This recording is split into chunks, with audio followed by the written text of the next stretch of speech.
popos, Linux Mint, Ubuntu, and Fedora are four of the most widely used Linux distributions, each catering to different user needs. While all offer a polished desktop experience, their underlying philosophies and target audiences vary significantly.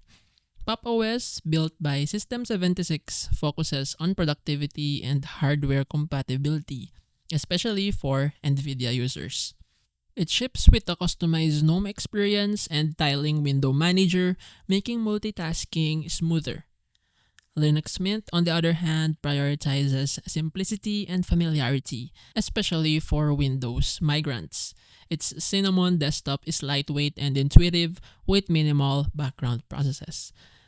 Ubuntu, the most mainstream of the four, offers broad community support and frequent updates, but its snap package system has drawn criticism for its slower performance and bloat.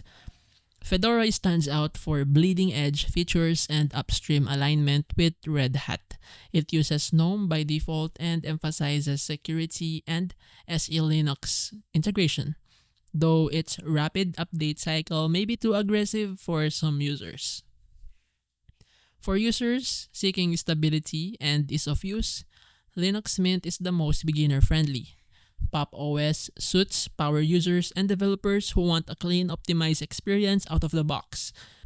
Ubuntu remains a safe middle ground with a strong community backing, while Fedora is ideal for those who want the latest tech and don't mind occasional breakage.